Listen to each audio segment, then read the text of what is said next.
पहा नवीन एपिसोड्स एकदम add free.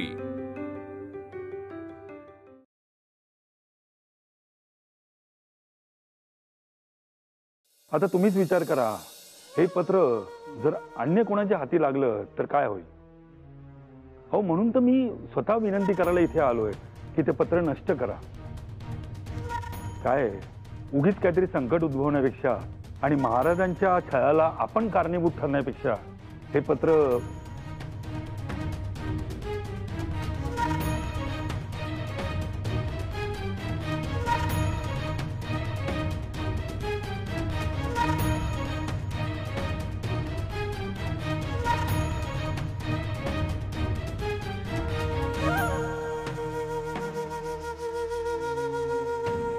धन्यवाद।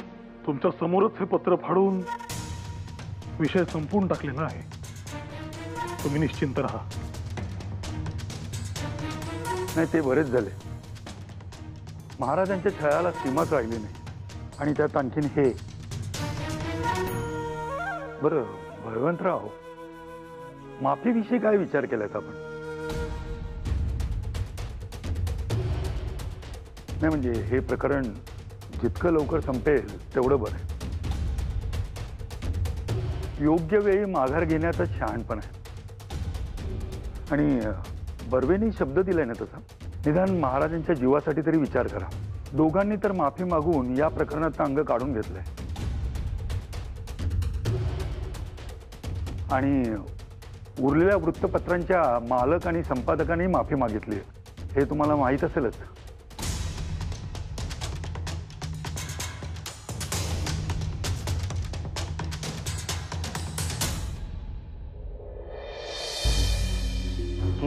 पाणी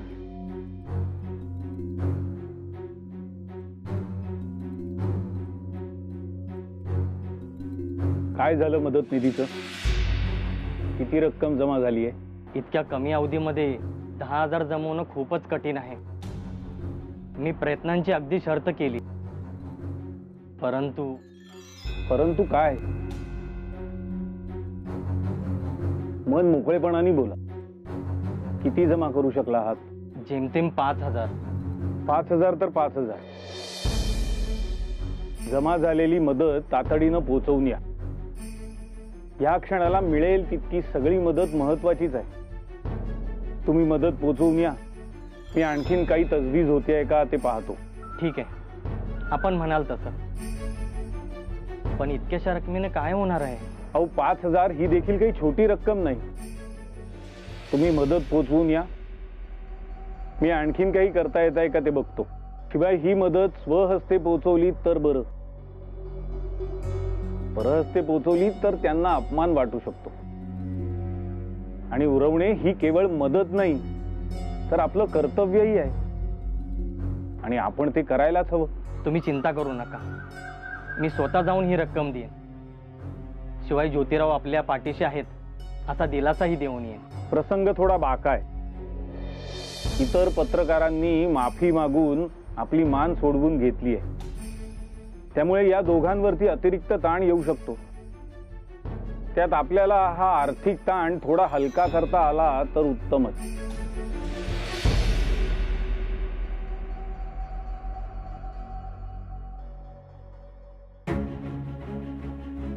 काय वेळ आली आपल्यावर। माफी मागणं काही तत्वात बसत नाही बळवंतराव, पण असा पेच निर्माण झालाय की माफी मागण्यापासून गत्यंतरच उरणार नाही। आपला हेतू योग्यच होता गोपाळराव, पण साक्षींनी पुराव्यांनी साथ दिली नाही आणि म्हणून हे सत्य आता कायमचं असत्याच्या काळोखात विरून जाणार असं वाटतंय। ज्या साक्षीदारांवर आपल्या आशा लागल्या होत्या, त्या सकवारबाई, आनंदीबाई, आबासाहेब कागलकर घाटगे, मुधोळकर घोरपडे सगळ्यांनी कोल्हापुराच्या कमिशनरास पत्र लिहून कळवले की आम्ही साक्ष द्यायला तयार नाही आणि मग त्यांचा किस्सा इतर संस्थानिकांनी गिरवला। पूर्वी साक्ष देण्यास तयार झालेली मंडळी अचानक बिथरतात काय आणि खटल्याचं पारडं बर्व्यांकडे झुकतं काय? नियतीने काय मांडून ठेवलंय काही समजत नाही। थोडक्यात काय, तोंड घाशी पडलो आपण। महाराजांच्या परिस्थितीबद्दलही फार वाईट वाटतं. त्यांची नेमणूक आता 1.25 रुपयांवर आणून ठेवले असं ऐकतोय. ताटाखाली केळीचं पान घेण्यास बंदी, पेढा बर्फी घेण्यास बंदी, अगदी पान सुपारीसही बंदी. काय म्हणावं या दुर्दशेला. केसरीतून सातत्याने या प्रकरणाबद्दल वाचून वाचकही आता कंटाळले असतील की काय अशी भीती वाटते मनाला. यातल्या जे राजकारण सुरू आहे ते संपायचं काही नाव घेत नाहीये. एकीकडे या सगळ्यांनी साक्ष देण्यास नकार दिला आणि दुसरीकडे आपल्यासोबत ज्या ज्या वृत्तपत्रांवर खटले भरले होते त्या सगळ्यांनी माफीनामे सादर केले. या अडकित्यात अडकलेल्या सुपारीसारखी गत झाली आपली. यातून बाहेर पडण्याचा एकच मार्ग आहे, माफी. तत्वात बसत नसली तरीही.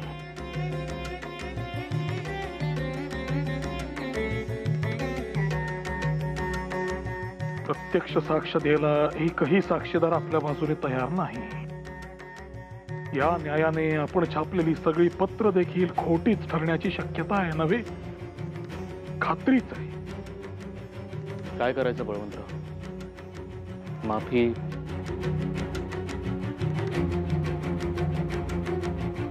काही सुचत नाहीये. डोक्यात उलट सुलट विचारांचा अक्षरशः काहूर माजलाय.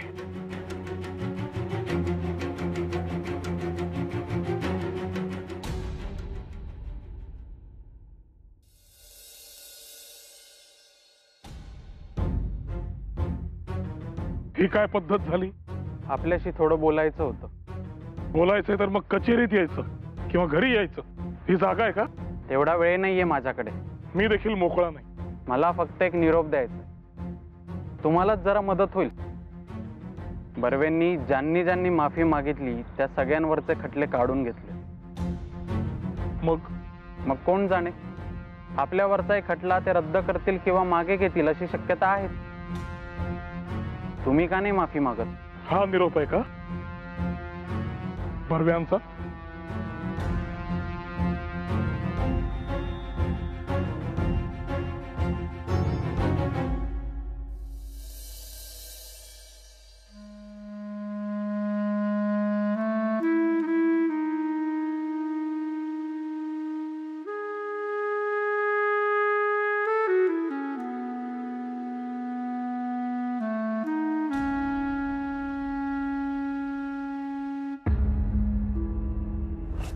कधी कधी 2 पावलं मागे जाण्यात सुद्धा शहाणपणा असतो.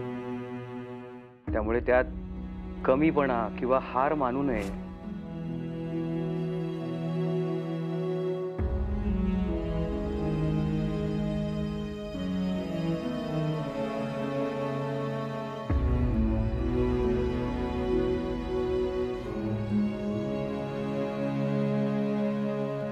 हे प्रकरण जितकं लवकर संपेल तेवढं बरं. योग्य वेळी माघार घेण्यातच शहाणपण आहे. बर्वेंनी शब्द दिलाय ना तसा. निदान महाराजांच्या जीवासाठी तरी विचार करा. उरलेल्या वृत्तपत्रांच्या मालक आणि संपादकांनी माफी मागितली.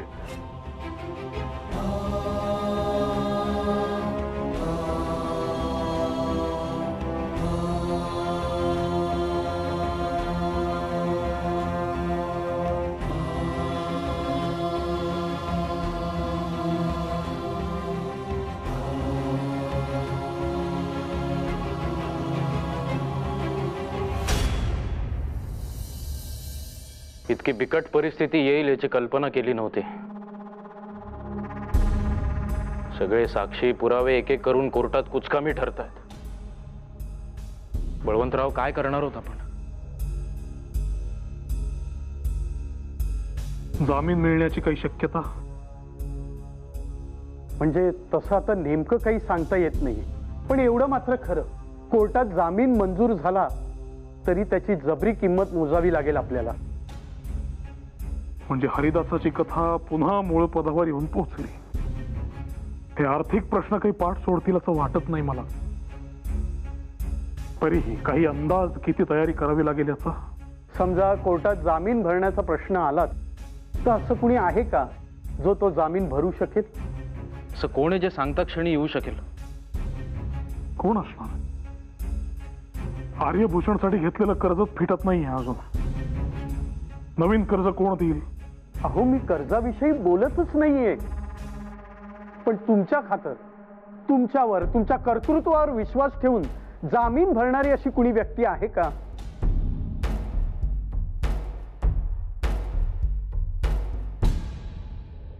नमस्कार. नमस्कार, बोला. आबरू नुकसानीची केस याच कोर्टामध्ये चालू आहे ना? होय. केसरीकर आहेत का आतमध्ये? नमस्कार, मी नामजोशी, बळवंतराव टिळकांचा सहकारी. नमस्कार. आपण? मी उरवणे. माझा गुळाचा व्यापार आहे पुण्यात. ज्योतिराव फुलेंनी मदतीचा प्रस्ताव मांडला. आता खटल्यासाठी किती खर्च होईल काही सांगता येत नाही. तेव्हा आमच्याकडून जमेल तितकी मदत करावयाची आम्ही ठरवले आहे. त्या संबंधानेच इथे आलोय. बरे झाले आपली गाठ पडली. अहो उरवणे शेठ, तुम्हाला असं मदतीचा हात घेऊन इथे आलेलं पाहून केवढा आनंद वाटला. पार पुण्यापासून मुंबईपर्यंत असा विचार करून कुणीतरी आलंय हे खरंच केवढं मोठं आहे. पण काय गुरुजी? जामीन मिळेल अशी खात्री मला तरी नाही वाटत. अरे रे, म्हणजे आमच्या मदतीचा काहीच उपयोग नाही तर उशीरच झाला म्हणायचा. छे छे उरवणे शेठ, हवं असं काय म्हणताय? तुम्ही इथवर आलात ही खूप मोठी गोष्ट आहे. तुमच्या या शुभेच्छा सत्कारणी लागून एवढीच प्रार्थना.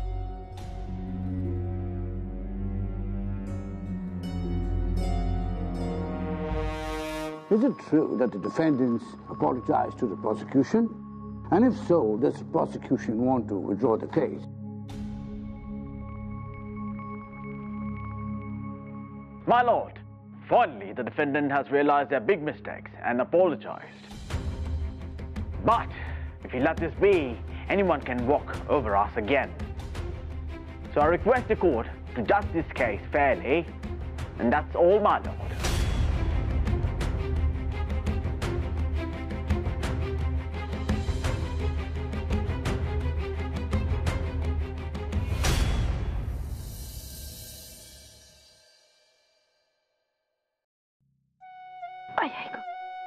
झोपली का कृष्णी? झोपली एकदाची. सकाळपासून तिचं रडू ऐकून ऐकून आता माझं डोकं दुखायची वेळ आली आहे. काय हो, काही दुखलं खुपलं का तिला म्हणून रडत असेल? अहो सगळं बघून झालं. काय पोटात दुखतंय का म्हणून ओवा देऊन झाला, शेकून झालं. कानात दुखतंय का कुठं खेळताना धडपडली आणि हातापायाला मुका मार लागलाय, काही कळायला मार्ग नाही. का रडती अशी काही कळत नाही. हो मग घाबरली असेल का? हो नाही, ही लहान मुलं ना जरा मोठी सावली दिसली ना की लगेच घाबरतात. आणि मग काय ते सांगता येत नाही ना, मग काय रडून धिंगाणा. झोपली ना आता, उठल्यावर लागेल खेळायला, नका काळजी करू. सावली, एक सांगू का बहिणी, सकाळपासून माझाही जीव असा घाबरा होतोय. हो कशात लक्ष लागत नाही, चित्त थाळ्यावर नाही. असं वाटतंय की कुठल्या तरी अशुभाची सावली चालून येते आपल्या घरावर आणि कुठल्याही श्रेणी आपल्या सगळ्यांना मोठी. ताई, अहो केवढा विचार करताय तुम्ही? मन चिंती ते वैरीने चिंती म्हणतात ना, ते काही खोटं नाही बघा. इतक्या धीराच्या तुम्ही धीर सोडला तर कसं होईल? त्या कृष्णाने काय करावं बरं? बरोबर आहे तुमचं. एकदा काय भलते चलते विचार मनात ठाण मांडून बसले ना की हे असं होतं बघा. विचारांचं मोहोळ उठतं आणि मग मन सैरभैर होऊन जातं. बरोबर नाही होणार काही. नाही होणार ना?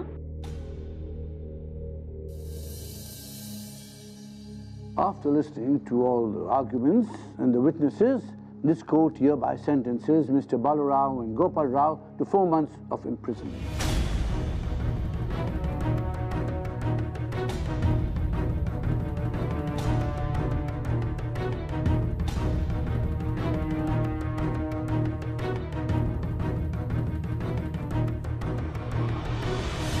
and to Mr. Ranade and Bhede 2 years of imprisonment with a fine of 1,000 rupees each.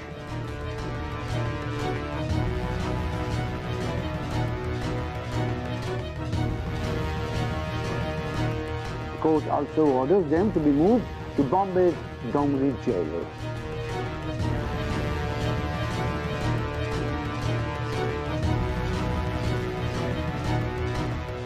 This case is dismissed.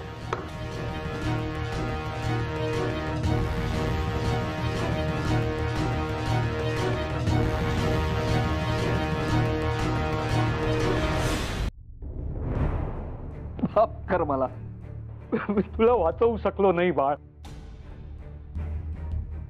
दादा जिथं कुठं असेल तिथे काय म्हणत असेल मला.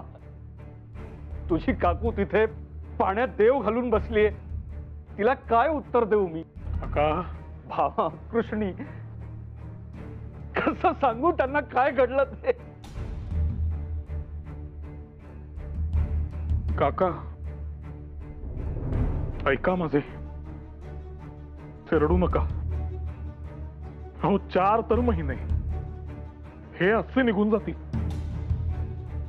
हे सगळं बोलावयास ठीक असतं बाळ. अरे 4 महिने काय थोडा थोडका काळ झाला का. तू तिथं तुरुंगात आणि आम्ही तुझ्या चिंतेत. कसं व्हायचं बाळ. काका अहो तुम्हीच असे केले तर भामा, कृष्णी, काकू यांना कोण सावरेल. तुम्ही आहात म्हणून मी निश्चिंत मनाने जाऊ शकतोय. आणि माझे म्हणाल तर माझी काळजी करू नका. माझी ख्याली खुशाली तुम्हाला समजत राहीलच आणि आपल्या भेटी गाठी होत राहतील. तुमच्यावर तर सगळा भरोसा आहे, आपल्याही आणि गोपाळरावांच्याही कुटुंबाचा. मला खात्री आहे आम्ही तिथे असताना त्या दोन्ही कुटुंबाची तुम्ही योग्य ती सोय लावाल.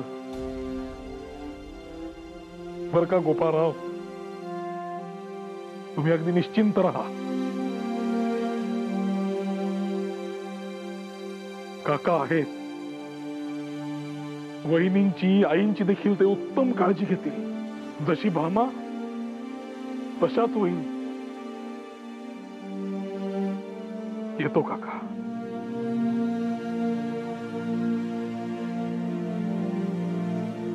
येतो.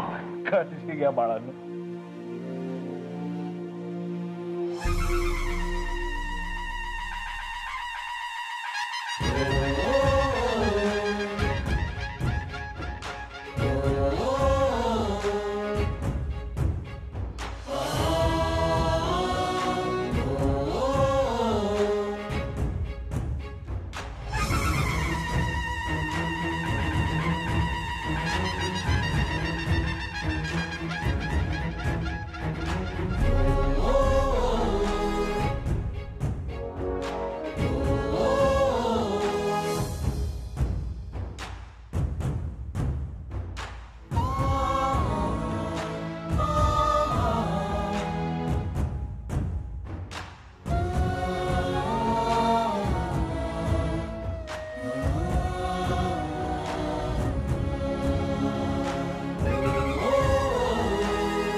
काय मग कळलं ना आता आमच्या राव बहादूर साहेबांची ताकद काय ते. तरी तुम्हाला सांगितलं होतं असं नसत्या भानगडीत नाक खुपसू नका, त्याचे परिणाम वाईट होतील. पण नाही ऐकले. आता भोगा आपल्या मूर्खपणाची फळं. कोर्टाच्या एका निर्णयामुळे या कसपटाचे सुद्धा आपल्याला बोलायचे कसे धाडस होते ते. बळवंतराव,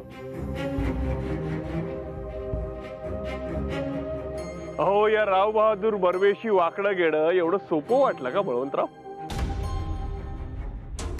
मी तर तुम्हाला आधीच सांगितलं होतं, वेळ आहे तोवर माघार घ्या. त्याच्या परिणामांना सामोरं जावं लागेल. पाहिलं ना आता काय झालं ते. मूल बाळ आणि कुटुंब वाऱ्यावर सोडून तुरुंगात कितपत पडावं लागणार. आता तुरुंगाच्या 4 भिंती आड शिकतील थोडा शहाणपणा.